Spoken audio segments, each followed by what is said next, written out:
This is the story of a 30-year search by U.S. intelligence agencies to perfect mind control. Some of those engaged in that search have agreed to talk about it for the first time. One said, "I think every last one of us felt sorry to attempt this kind of thing. We knew we were crossing the line." The search would be endless. From brothels, an agent says, we learned a lot about human nature in the bedroom, to the mystical rites of a magical mushroom ceremony performed by an Indian shaman, to a Spanish bull ring. The bull has had electrodes implanted in the brain and is controlled by a scientist. There would be victims.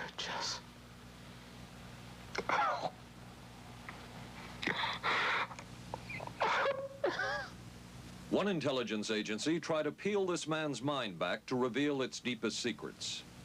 I'll live through it. I'll live through it. This man worked on some of these programs. He would write of his work, "It was fun, fun, fun." This is the story of the search for mind control. ABC News Close-Up, Mission Mind Control. With ABC News correspondent Paul Altmaier. 1017, now boarding at 8. Mark? Anne. It's been ages. Can I buy you? Allow me. 2 Michelob Lights. Michelob makes a light beer? Perfect. The good taste of Michelob Light. Don't just compare it to other light beers. Compare it to your regular beer. It's that good. You always did go first class. Your ticket to San Francisco. Thank you. San Francisco? You too? Good taste runs in the family. Mrs. Cooper, I need help. Oh. With all these different dog foods, I don't know what kind to feed him. Dry, soft. Honey, it's not the form, it's the formula. Those are for any dog, young, old, whatever. But Cycle 2 dog food is especially for dogs ages 1 to 7, like mine. The Cycle 2 formula has just what dogs in their active years need to help stay healthy. And happy. With Cycle, I know what to feed him. Now get Cycle 2 in 25-pound bags.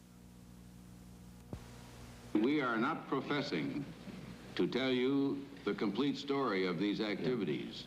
We are professing to tell you the complete story that we know. Right. But these records that we've uncovered don't tell the story. They tell pieces of it. This is a story that has been told in bits and pieces. This is an attempt to pull most of it together. We know we don't have the full story. We do, however, have some striking new revelations and insights. The story begins here, just off the nation's front yard, the Mall. The buildings behind me were the headquarters for the World War II Office of Strategic Services. It was here that the first halting steps toward mind control began. The shaper and molder of OSS was General Wild Bill Donovan. He said of his group's work, "We may have made mistakes, but we were not afraid to try things that were never done before." In this anything-goes atmosphere, Donovan appointed this man, Stanley Lovell, a Boston industrialist, to break new ground in many scientific and technical fields. Donovan called Lovell his Dr. Moriarty, after the fiendish professor in Sherlock Holmes. Lovell liked the name and posed for this Saturday Evening Post photo. He later wrote of his OSS job that it was, quote, to stimulate the Peck's bad boy beneath the surface of every American scientist and to say to him, throw all of your normal law-abiding concepts out of the window. Here's a chance to raise merry hell. It was in this atmosphere that the search for mind control began. This bizarre man would be an active participant in that search over the next 2 decades. His name is George White, an OSS captain who had formerly been with the Bureau of Narcotics. In his diary, seen here publicly for the first time, White left a legacy of the darker side of American intelligence work. He received his early OSS training at the British-run school at Oshawa, Canada, the same school where Ian Fleming, the creator of James Bond, was trained. White referred to the school in his diaries as the Oshawa School of Mayhem and Murder. Mike Burke, former OSS colleague of White's and now president of Madison Square Garden Center. Very compelling fella, mysterious fella, almost mystical fella. He was fascinating because you knew something about him, but not enough about him to really get a fix on him. He also knew a great deal about the swifter elements of society, the gamier side of life, and he was very impressive in his technical knowledge of the underworld, so to speak. He said, one of our men gets beat up. He says, you have to act real fast and teach these guys a lesson. Charles Siragusa, a former narcotics officer and friend of White's. He'll come around, he says, and break your kneecaps. And with that, one guy laughed, and George would always have little Billy with him. And this one guy saw us naked. George White turned around and whapped him across the neck with it. Then he picked up a pool stick and started beating everybody up. He made his point. And he made his point. George White was not a man of understatement or subtleties. His boss at OSS, Stanley Lovell, referred to him as deadly and dedicated. In this note from White's diaries, it says, call Lovell regarding TD. TD was a rather transparent cover for Truth Drug. George White worked with the Truth Drug Committee here at St. Elizabeth's Hospital in the nation's capital. They experimented with mescaline, scopolamine, and marijuana on unwitting victims. The committee soon learned there was no easy panacea, no truth drug at this stage. But White and later colleagues would not stop trying. The goal remained the same. As this 1952 CIA memo says, the aim is controlling an individual to the point where he will do our bidding against his will, and even against such fundamental laws of nature as self-preservation. But it was a discovery here in Basel, Switzerland, at Sandoz Laboratories by Dr. Albert Hoffman that led the intelligence agencies of America to believe that they had found the panacea.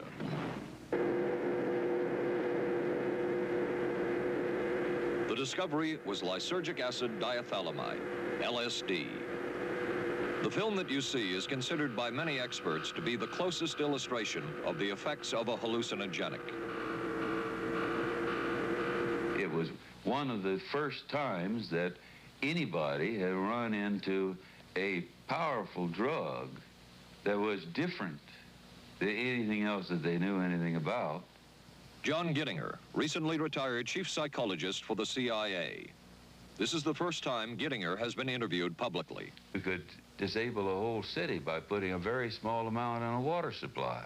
After all of these years of us, those of us who were involved in looking for this secret drug, this was the only thing that began to look for the first time like it might be something like that. The CIA's interest in LSD was intense. The worry was that the Russians would get hold of it. Were the Soviets into LSD? I'm going to have to say I'm sure they were, but if you ask me to prove it, I've never seen any direct proof of it. But at one point, intelligence information received from Switzerland said that Sandoz Laboratories was about to put 100 million doses of LSD on the open market. And it caused enough concern within the agency that the United States was prepared to buy the entire supply. However, a slight mistake had been made. The mistake is made public for the first time. I just found out on a new CIA document that there were no such large quantities of LSD on the market. John Marks has filed numerous Freedom of Information suits against the CIA and has unearthed much new material.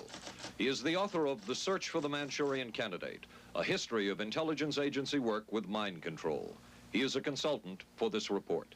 What happened is that there was a military attaché in Switzerland, an American officer, who got milligrams and kilograms mixed up. In other words, he made a mistake of thinking 1/1000th of a gram was the same as 1,000 grams, which is a mistake of 1,000,000 times. So when the CIA got the intelligence that there were 100 million doses on the market, in fact, there were 100 doses. The man who would oversee the CIA's research into drugs and most of the agency's behavior programs is this man, Dr. Sidney Gottlieb, a chemist. Dr. Gottlieb declined ABC News' request for an interview. In their never-ending search for the miracle weapon, CIA operatives searched here in the remote mountain areas of southern Mexico for what up to then had been considered a myth, magic mushrooms. They used this man, a part-time chemist for the CIA, to dupe this man, a vice president of a bank, and an amateur mycologist or mushroom expert to try to get to the magic mushrooms and turn them into a drug. But it would be the amateur, R. Gordon Wasson and his colleagues, who would win the race and develop the drug psilocybin from the magic mushrooms. We went into the Mazatec area, far from the highways, remote from Mexico City. There we found that rotten bagasse, as it's called, bagasso, covered with mushrooms. These mushrooms I didn't know, had never seen. They were the sacred mushrooms. Wasson would also discover and record the ancient mystical rites of the mushrooms from a local shaman or magical priestess, Maria Sabina. And we were seeing incredible sights. They would go slowly or they would go fast as I ordained. All your senses are rendered acute. We say that you see visions, you see hallucinations, but that doesn't begin to tell the story. The hallucinations are only part of it. You hear sounds, you smell things. The night was thrilling. Word of Wasson's discovery reached the CIA quickly. Dr. James Moore, a University of Delaware chemist, secretly served the CIA preparing deadly chemicals on short notice. Moore was instructed to get close to Wasson and accompany him on another trip to Mexico to get the magic mushrooms. Internal documents show the CIA felt a drug derived from the mushrooms could remain an agency secret. What in the world were they looking for with the magic mushrooms? I think the best answer to that is that they were looking for fundamental information on compounds that would be capable of causing changes in behavior, changes in mental attitude. Did you ever consider what would have happened if any of these substances were given to, say, unwitting people? Oh, I don't remember having considered that specifically. What if you, I trust perhaps you've thought about it. Well, I haven't worried about it. Your question again, what would I have thought had I known that any of these substances would have been given to unwitting persons? You mean a hostile agent of another government? No, I mean think that was probably one of the things I had in mind. I mean testing it out on an American citizen. I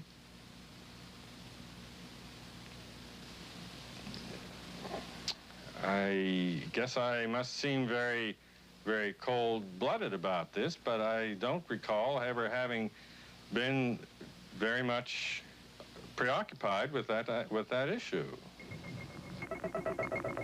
But many drugs were tested in this way. A decision was made at the highest levels of the CIA to do testing on unwitting Americans. As one CIA document says, such testing would be operationally realistic.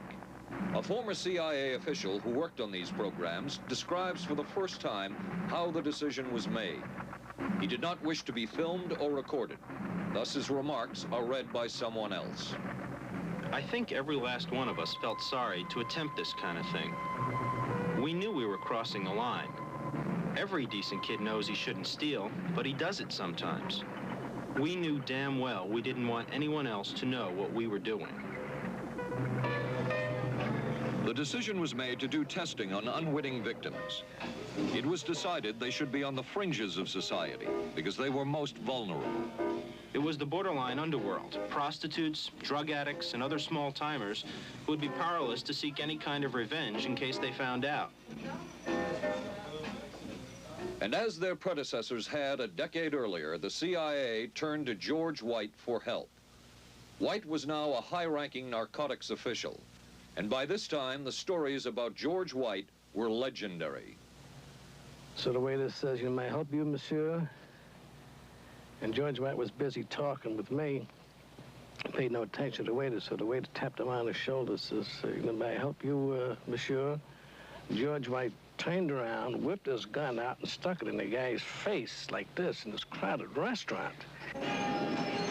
George White did not mind bending the law, and he knew the street well. He was the ideal choice for what the CIA had in mind. We were Ivy League, white, middle class. We were naive, totally naive about this, and he felt pretty expert. He knew the whores, the pimps, the people who brought in the drugs. White set up so-called safe houses for the CIA in New York, here in Greenwich Village, and later in San Francisco, in this hotel, and in an apartment atop Telegraph Hill with a commanding view of San Francisco Bay. While the existence of these safe houses was disclosed last year, details of what took place within them has not been told. A former CIA official who worked in the safe houses reveals that they were used not only for drug testing, but to study sexual behavior and how it could be used to manipulate people. We did quite a study of prostitutes and their behavior. How do you take a woman who is willing to use her body to get money out of a guy to get him to talk about things which are much more important, like state secrets? We learned a lot about human nature in the bedroom. We started to pick up knowledge that could be used in operations. There would be victims in all of this, but as the agency knew, they couldn't fight back. Some entries from George White's diaries. Clarice gets horrors. Janet, sky high. As one agency memo says, we have no answer to the moral question. The safe houses were not the only testing grounds. Millions of dollars would be spent on LSD research at universities throughout the country. And word would begin to spread on campus about this so-called mind-blowing drug. And suddenly, there was the counterculture of the 60s. I give the CIA a total credit for sponsoring and initiating the entire consciousness movement, counterculture events of the 1960s. Dr. Timothy Leary, the 1960s Johnny Appleseed of LSD. The CIA funded and supported and encouraged hundreds of young psychiatrists to experiment with this drug. The fallout from that was that the young psychologists began taking it themselves, discovering that it was an intelligence-enhancing, consciousness-raising experience. I know that some of the studies in which the CIA had supported used as subjects people who later became strong proselytizers of LSD. So, you know, in that sense, yes, I think it did sustain the perpetuation of the use of the drug. And it's rather ironic, isn't it? The counter case that I would make in relationship to that is to remember that the people who were doing the research were people who would be doing the research regardless of who was the sponsor. I don't think anybody working in that time in the remotest ever thought that it would blow up into the kind of thing that it did.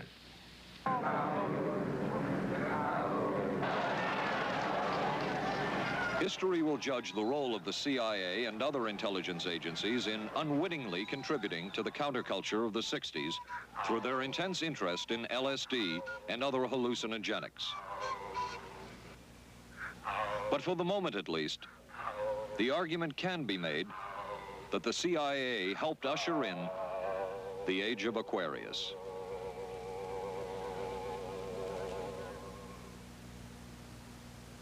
ABC News Close-Up will continue in a moment. Being careful about my body doesn't just mean major things like regular breast exams. I'm even careful about pain relievers. Plain aspirin sometimes upset my stomach, so I use Bufferin. It adds protection. I'm careful about what goes into my body. Bufferin gives me an added relief action I want. Tylenol doesn't. Only one leading tablet has both, an added relief action in many cases that Tylenol never provides, and protection ingredients, Bufferin. Now I'm careful to get both with Bufferin. Your sink trap's clogged with grease. Use Crystal Drano. I'll pour in liquid plumber. Don't. It may not work on that grease clog. No? Crystal Drano will. Look, liquid plumber's quiet. It's not melting that grease. But Drano is. It broke through. Will Drano hurt metal pipes? No. So liquid plumber didn't break that grease clog. I'm switching to Drano. To make clogs go, better use Drano. Saturday live on ABC. the Forest Hills Men's Invitational from the legendary West Side Tennis Club. Then live, third round coverage of the most prestigious ladies golf event. Hollis Stacey goes for her third straight U.S. Women's Open title. And red-hot Nancy Lopez shoots for her elusive first Open victory. And on ABC's Wide World of Sports, rodeo excitement from the Wild West, plus high speeds, high thrills, hydroplane action, championship tennis, golf, and ABC's Wide World of Sports, Saturday.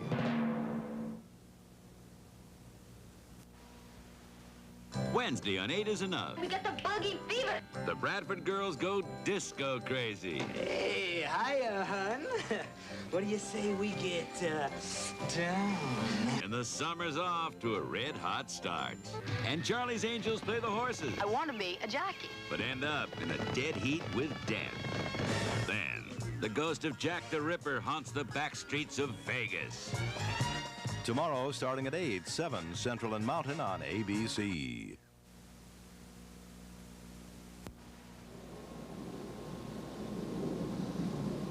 Covering a span of history such as we are in this report, one can get sidetracked by the so-called glamour and mystery of espionage work or by the exotic qualities of some drugs. But what you can't lose sight of is what all of this would mean in terms of individual human beings. There would be deaths, there would be long-lasting and harmful effects. The best-known case is that of this man, Frank Olson, a chemist employed by the Army Chemical Corps, who in 1953 was slipped LSD unknowingly at a meeting with CIA officials. Shortly after that, Olson went into severe depression. He ended his life at this New York hotel by diving through a shaded closed window in his 10th floor room. Frank Olson was the first known fatality in the CIA's LSD program. Olson left behind a widow, Alice, and 3 children, but it would be years before they learned the real story of his death.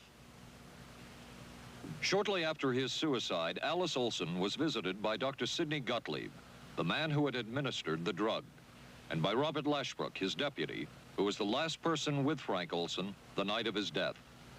It was probably to check me out and see whether I was handling myself and handling the situation, whether I was hysterical. And I'm sure they left the house feeling ever so much better because I had been gracious and hospitable to them, so that I must have played right into their hand and made them feel fine. 23 years later, how did you feel about that meeting? My anger was unbelievable at how I had been duped for this length of time, and the anguish which was unnecessary. Anyone who knew during all of those years never told Alice Olson the real story of her husband's death. She would discover it by accident more than 2 decades later. In essence, it was a 22-year-long cover-up. Lyman Kirkpatrick was Inspector General of the CIA at the time of Frank Olson's death. But had not the Olson case occurred within the secret confines of the CIA, would not this case have been a prosecutable case? Perhaps manslaughter? I would think very definitely prosecutable, and certainly from the point of view of of Mr. Olson, why it should probably have been actionable. Frank Olson's suicide slowed down the CIA's testing of LSD and other drugs, but only momentarily.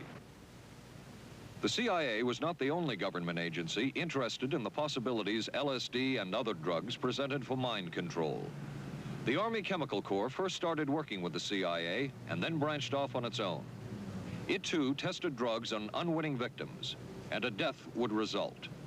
The case of this man, Harold Blower, a tennis pro, seen here with his daughter Elizabeth, is well known. In 1953, Blower was a private patient at the New York State Psychiatric Institute. He was given 5 injections of a mescaline derivative that was being tested secretly for the Army Chemical Corps. With the 5th injection, Harold Blower died. As with the Olson case, a 22-year cover-up followed, until finally the Army admitted the real details of Blower's death. Since the initial news stories of Harold Blower's death, close to 5,000 documents, previously classified, have been released by the Army and obtained by ABC News. They provide valuable insight into Army activities at the time of Blower's death and where the Army went from there with their own drug testing program.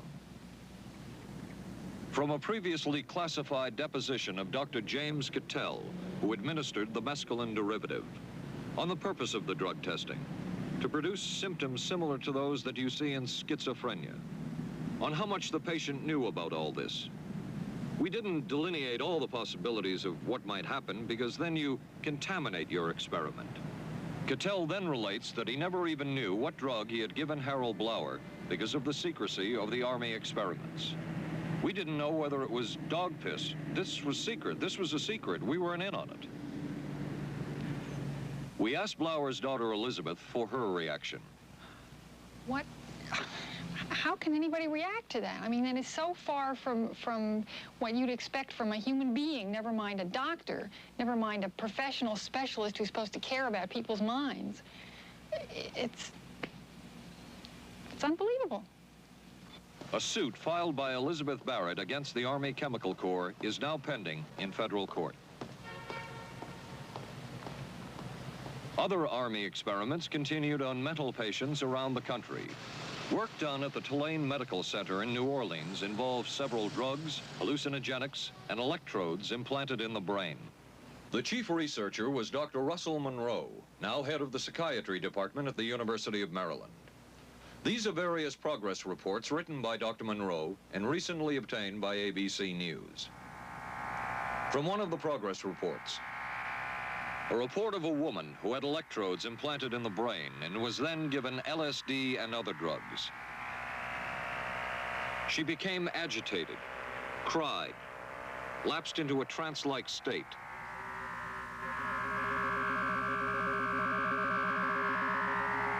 Felt as if she were about to have a convulsion, experienced waves of darkness and light,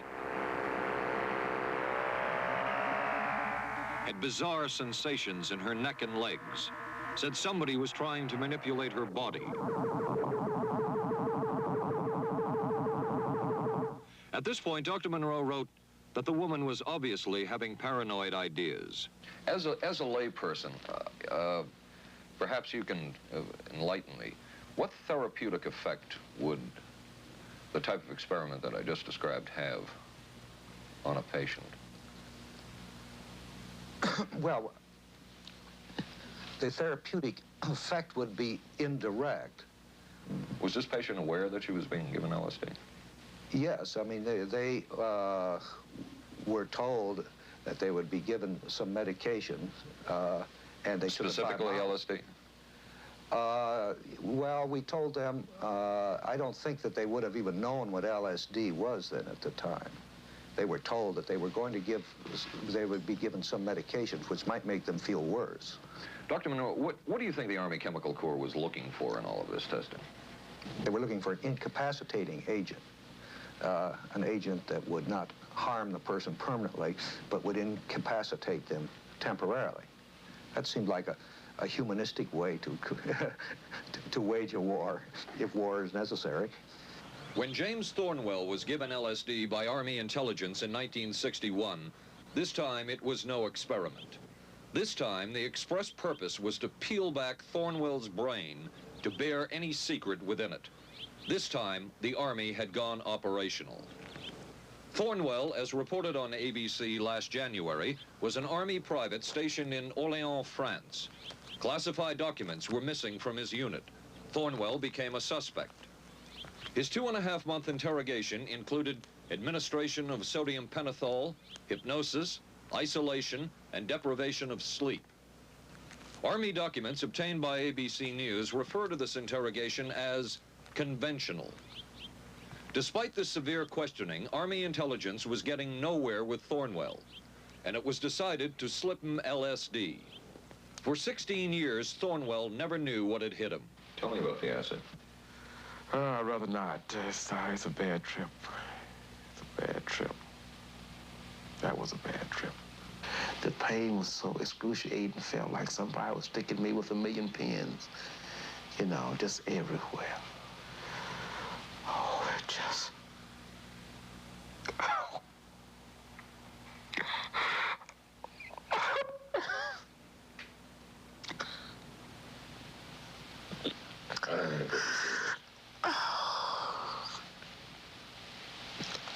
You want to stop for me?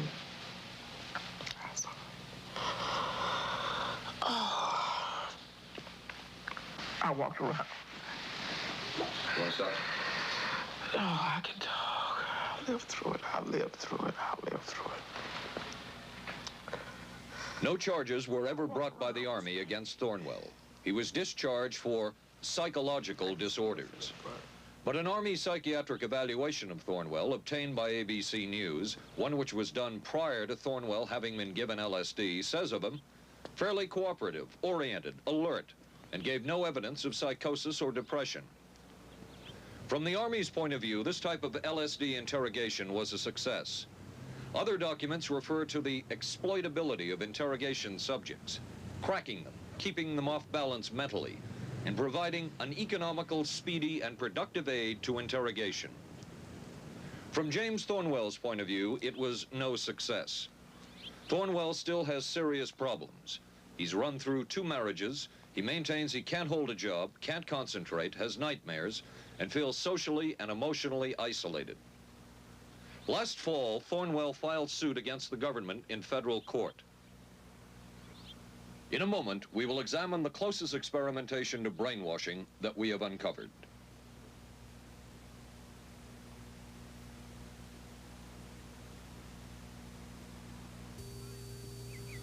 Oh, for crying out loud. Something wrong, Will? You pick up a paper these days, you learn life isn't as simple as it used to be, and neither's food. Is that why you eat grape nut cereal? Yep, you couldn't ask for a simpler cereal. Wheat and barley, vitamins added, no preservatives. Sure looks simple. It's got a natural nutty taste. What's good for breakfast, guys? How about something nice and simple? Grape nuts, the simple cereal.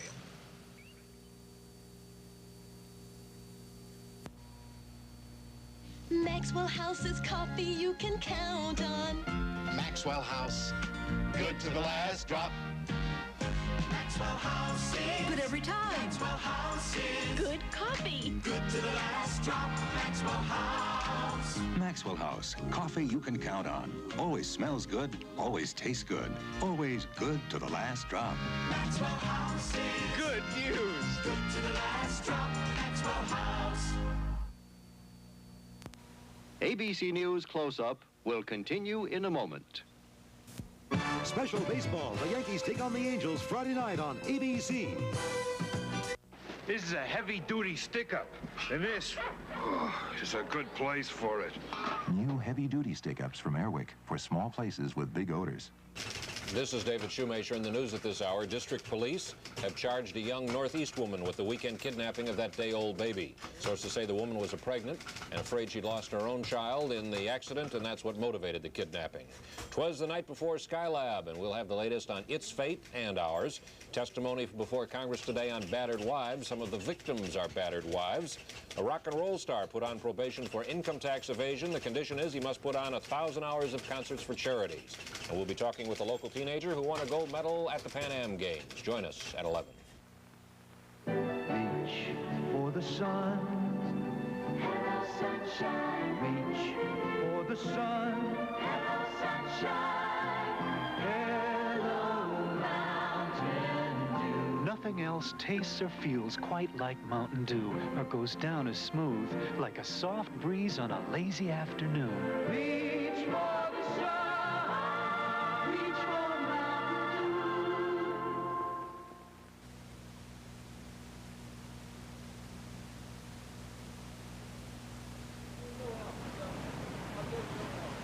By far, the most chilling experiments we have uncovered took place at this Gothic estate called Ravenscrag, halfway up Mount Royal in Montreal. It houses the Allen Memorial Institute of Psychiatry of McGill University. It was here that the CIA funded a series of experiments, severe experiments. The work was done by the Institute's then director, Dr. Ewan Cameron. It is the closest experimentation to brainwashing yet disclosed. His work, unprecedented in psychiatry, consisted of 3 areas which he called sleep therapy, psychic driving, and the ultimate depatterning. Dr. Maurice Dongier, current head of the Allen Memorial Institute. In his psychic driving, so-called type of therapy, he would give the patient intensive electric treatment in order to make the patient regress deeply, become forgetful. and then he would attempt to implant new ideas in the mind of the patient. Now, to a layman, it would appear that Dr. Cameron was trying to take the slate and wipe it clean, the slate being the mind. In other words, brainwashing. Exactly, that's a very good comparison. Brainwashing. Yes, to like. Val Orlico of Winnipeg, Canada, the wife of a member of the Canadian Parliament, was a patient of Dr. Cameron's. She entered the Allen Memorial Institute because of severe depression. She describes for the first time publicly the LSD therapy and psychic driving treatment that she was given by Dr. Cameron. And then the drug began to take hold very rapidly because it was an IV injection, and things became very furry and very frightening, and had a lot of sensations that it's very difficult to recall. Nobody explained it to me. Nobody ever asked me if I was willing to do it or anything. He had this feeling that he would be able to get through the resistance of illness and to reach deep changes very quickly. Did he?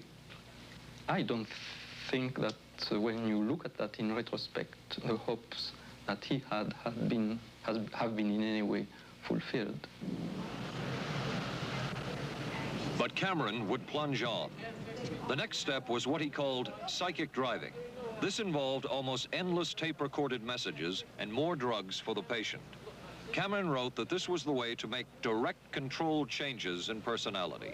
I thought this was the coldest and most impersonal treatment that anybody could give to anybody in the world. And I became more and more despondent and more angry. I just became so despondent that I thought I can't live like this any longer.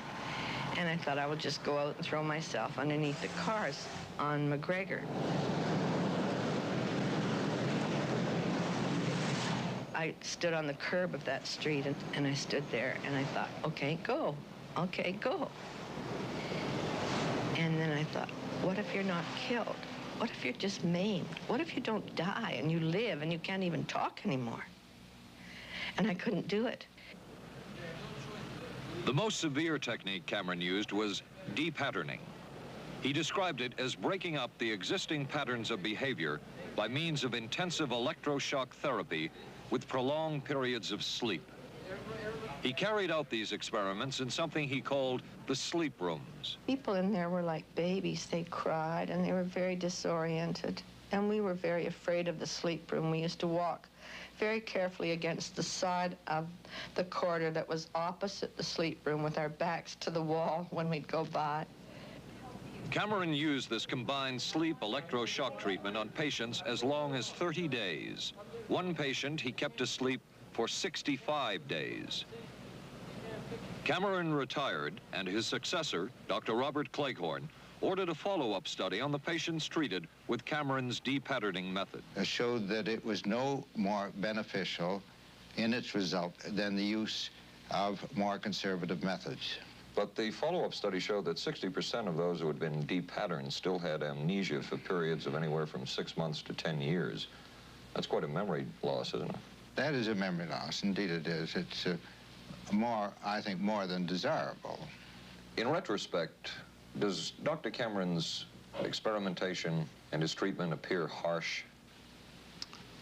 I would say yes. I mean, this forceful type of approach that I was describing to you is definitely, it can be said that it's harsh. I wouldn't call it harsh. I would say it was harder on the staff than it was on the patients, because these people had to be fed and they had to be cared for and they had to be given sufficient fluid and food and toileted and so on and so forth. It was a very difficult thing for the staff to follow these patients properly and see that they did well.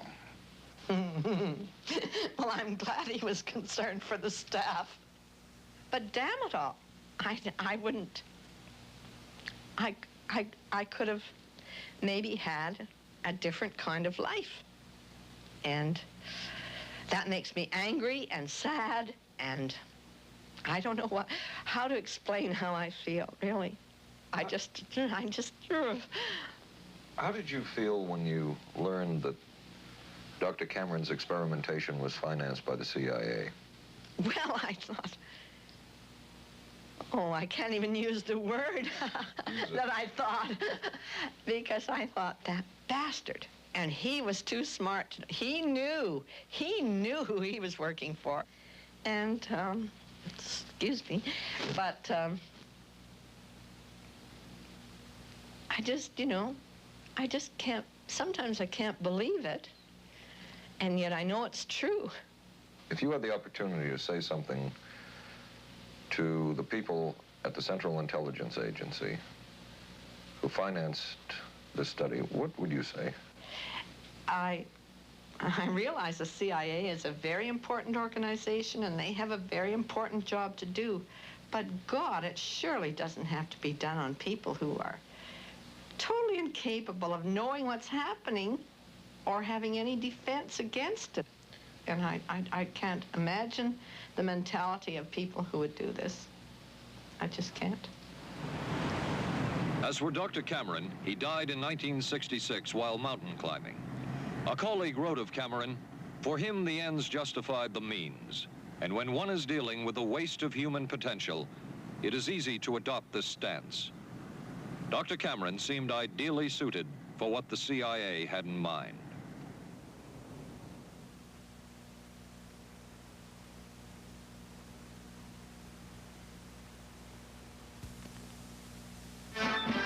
America is adapting to the shape of things to come.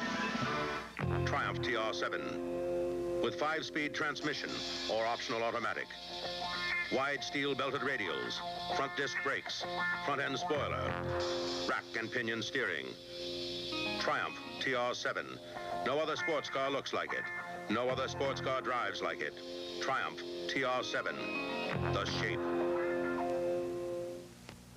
Hey, don't worry. They just got lucky. I'm sorry. I let us down. Forget it. We'll beat him next week. No, I really let us down. Come on. How about a Michelob Light, huh? Michelob makes a light beer? Sure. The good taste of Michelob Light. Don't just compare it to other light beers. Compare it to your regular beer. It's that good. This Michelob Light is great. Hey, you know what our real problem was today? Yeah, you were terrible. Good taste runs in the family. The many roles I play call for many hairstyles. So I use hot curlers, blow dryers, things that can be brutal to hair.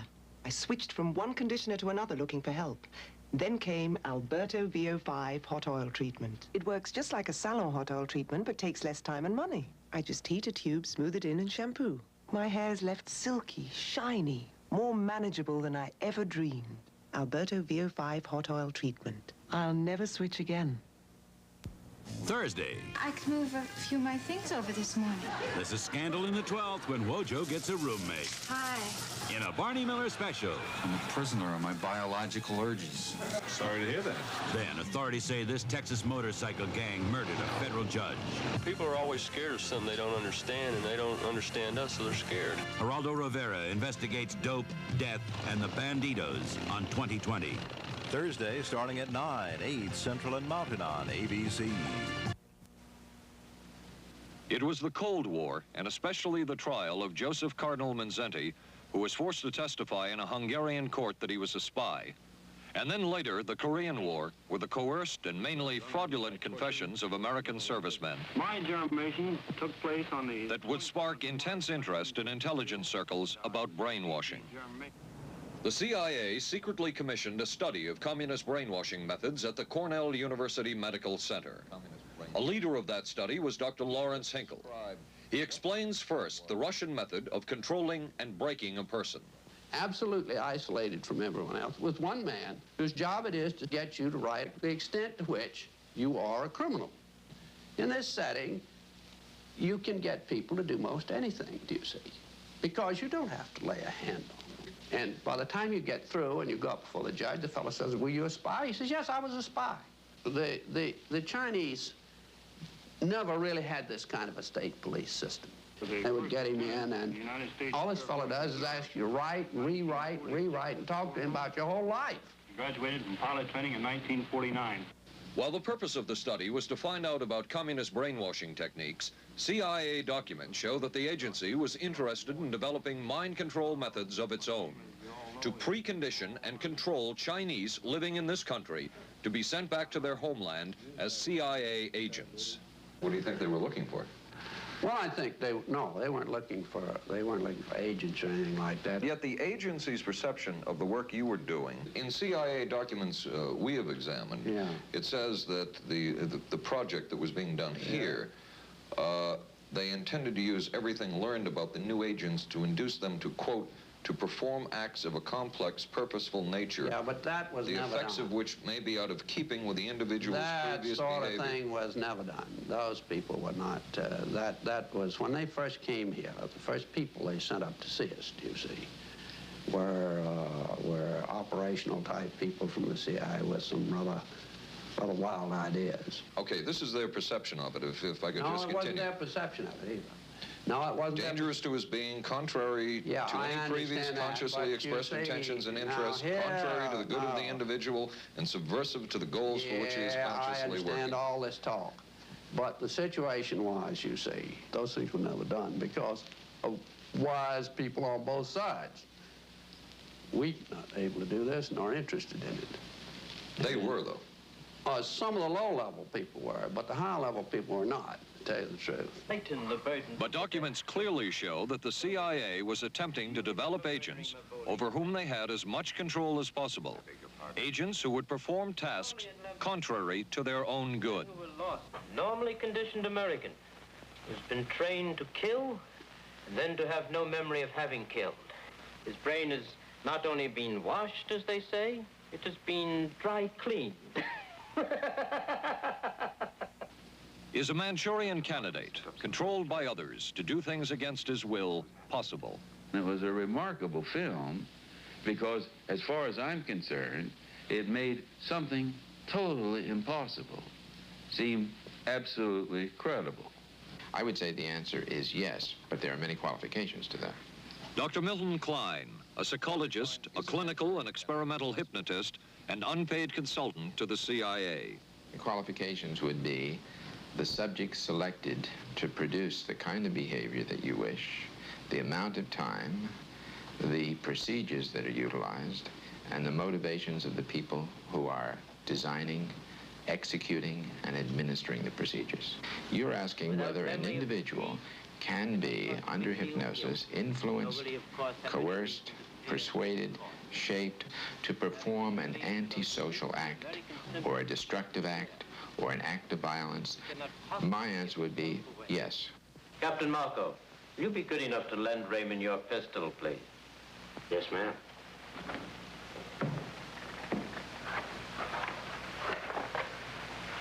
Thanks, Ben. Sure, kid. Shoot Bobby, Raymond. Through the forehead. Yes, ma'am.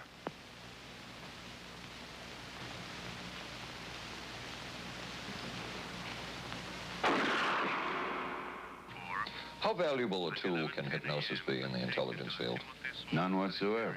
It has absolutely no use because nobody's ever been able to do that I know of, do it in an operationally feasible way. I'm not in any way saying that hypnosis doesn't take place. I'm not saying there's nothing to it. I would say that most government agencies concerned with intelligence operations have been looking to hypnosis as a tool for a variety of purposes, one of which is to carry out and to execute certain intelligence operations on a basis where they would not have to rely completely on some of their own emotional reactions. Actually, would that entail murder? It could, if you consider that an act of killing someone under circumstances of war is murder. I think one has to define what that means. Under circumstances of peace? Under circumstances of peace, it would be murder. Another former CIA agent says that Fidel Castro at one time was considered as a possible target for a Manchurian candidate. Castro was naturally our discussion point. Could you get somebody gung-ho enough that they would go in and get him? But if you have 100% control of a guy, you have 100% dependency. If something happens and you haven't programmed it in, you've got a problem. So in the end, it was decided that a Manchurian candidate was not feasible. But the search for mind control continued. But could the mind be controlled? Perhaps not. But is human behavior predictable? In this area, the CIA did make a significant breakthrough. A personality assessment system designed by the agency's chief psychologist, John Gittinger. It comes close to being able to predict how humans will behave. It's really a descriptive system, an attempt to try to describe personality in a relatively systematic way so that hopefully you can get some kind of an idea to predict what the behavior between different kinds of individuals. Gittinger's system had many uses in intelligence work. One was to draw personality portraits of world leaders. Using Gittinger's system, the agency concluded the Shah of Iran is a brilliant but dangerous megalomaniac whose basic problems resulted from an overbearing father. And there were other applications. Your assessment staff played a key role in helping other governments pick their police intelligence agencies, including, we've learned, the Korean CIA, Uruguayan National Police. Can you tell us about this? No. Author John Marks. The former #2 CIA man in Uruguay told me how in 1966, John Gittinger and an assistant traveled down to Uruguay and gave the tests in order to select members of the Uruguayan intelligence service. A psychologist who used to work for the CIA told me in 1961 he personally traveled to South Korea as part of an American CIA effort to set up the Korean CIA and to give the personality tests to candidates for the Korean CIA to choose the best man for their secret police. But one of the basic functions of Gittinger's system was finding the vulnerabilities of an agent, a double agent, or a potential agent. In its applicability to intelligence work, isn't the PAS system looking for a person's soft spot? Well, of course, the answer to that is yes, but I hasten to say soft spot. This is what I consider a negative word. Of the hundreds of behavioral projects undertaken by the CIA, Gittinger's appears to have been one of the more successful and more conventional. Other experiments were not as conventional. Neurophysicist Dr. Jose Delgado was financed by the Office of Naval Research. In this experiment, the bull is sedated. Electrodes are implanted in its brain. Delgado transmits an electronic impulse to the center of the bull's brain. Delgado has remote control of the animal. Recently released CIA documents refer to the feasibility of remote control of animals and that special investigations will be conducted toward the application of selected elements of these techniques to man. Other areas were examined through the 60s and 70s.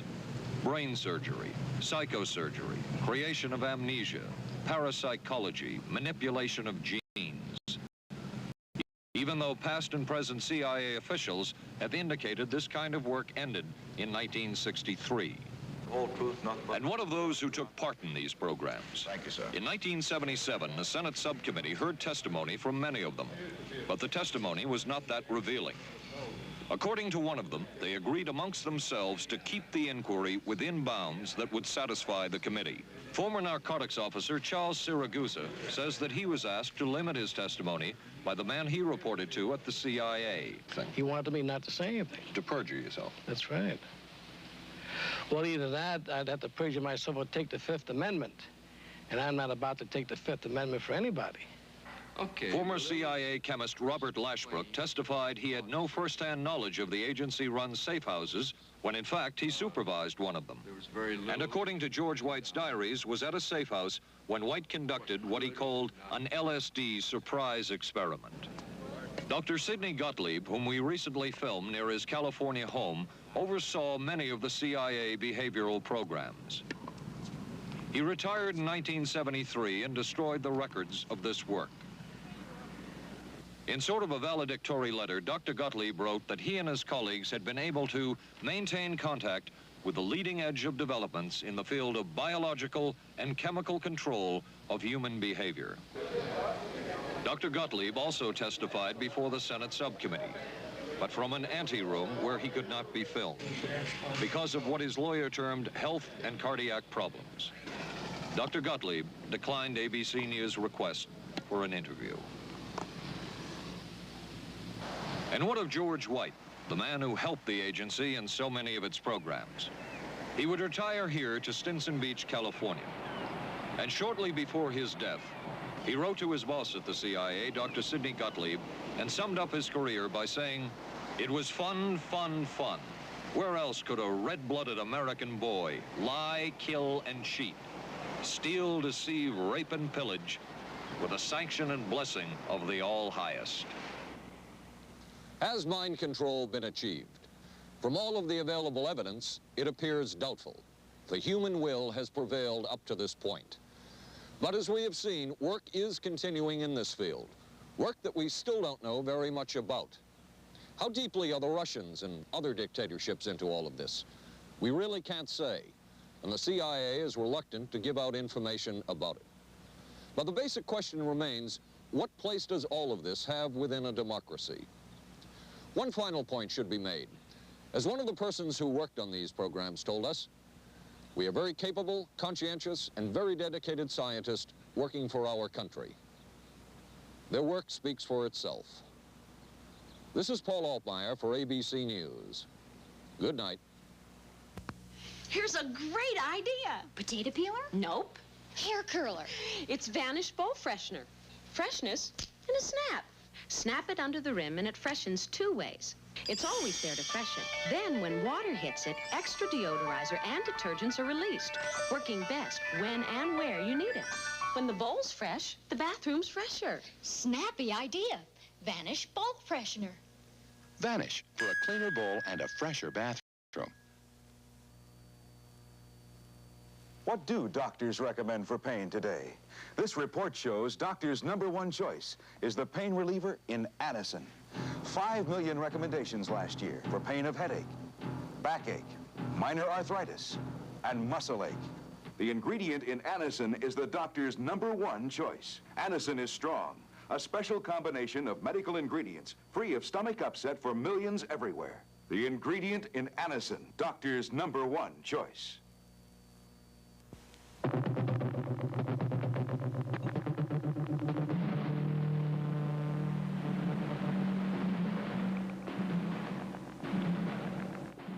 Stay tuned for local news next.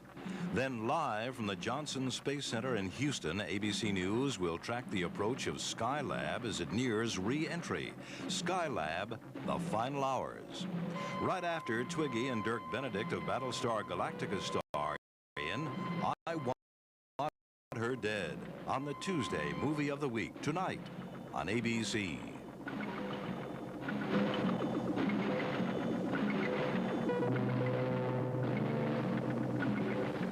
This has been a presentation of ABC News.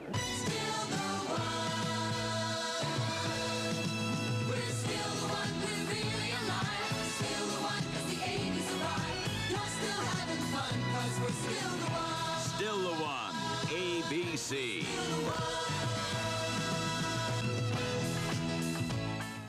Skylab nears its final orbit, an arrest in the kidnapping of that newborn baby, a rock star sentenced for income tax evasion, and a local gymnast talks about her winning performance in San Juan. News 7 is next. We were concerned about our monthly electric bills, so we called Pepco for help. They sent us this energy-wise home audit. Just take a few simple measurements and answer the questions. Then mail them back to Pepco. Then Pepco will, free of charge, analyze your home's energy use and send you back a list of recommended changes to help you save money on your bills. Write today for Pepco's energy-wise home audit to help